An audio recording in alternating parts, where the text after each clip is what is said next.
ஐயனார் துணை அடுத்த வர எபிசோடில் பார்த்திங்க அப்படின்னா, சோழன் பண்ண காரியத்தினால நிலா வந்து பார்த்திங்க அப்படின்னா ஹாஸ்டலில் வந்து தங்க போகிறாங்க. இதனால வீட்டில் எல்லாருமே தடுக்கிறாங்க. பல்லவன் வந்து அழுகுறாங்க, பாண்டியன் அழுகுறாங்க. ஸோ யார் சொல்லியுமே பார்த்திங்க அப்படின்னா நிலா வந்து கேட்கவே இல்லை.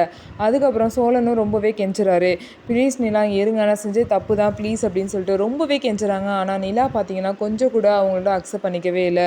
என்னை நிம்மதியாக விடுங்க அப்படின்னு சொல்லிட்டு அங்கேருந்து கிளம்பி போயிடுறாங்க. சேரன் வந்து நிலாவை போய் ஹாஸ்டலில் விட்டுட்டு வராங்க. அதுக்கப்புறம் சேரன் வந்து சோழனை, நீ கொஞ்சம் பொறுமையாக இருந்திருக்கலாம், உனக்கு அந்த பொண்ணை பிடிக்கும் தான், ஆனால் பொறுமையாக அவங்களுக்கு பிடிக்கிற வரைக்கும் வெயிட் பண்ணியிருக்கலாம், நீ இப்படி பண்ணியிருக்கக்கூடாதுன்னு சொல்லிட்டு சோழனை திட்டுறாங்க.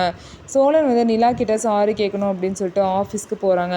போன தடவை மாதிரி உள்ளே போய் பிரச்சனையாயிருன்னு சொல்லிட்டு சோழன் வந்து வெளியவே நிற்கிறாங்க. சோழன் வந்திருக்க விஷயத்த நிலா கிட்ட அவங்க ஃப்ரெண்டு வந்து சொல்கிறாங்க. என்னது அவர் வந்திருக்காரு அப்படின்னு சொல்லிட்டு அவசர அவசரமாக பார்த்திங்க அப்படின்னா வெளியே வந்து நிலா போகிறாங்க.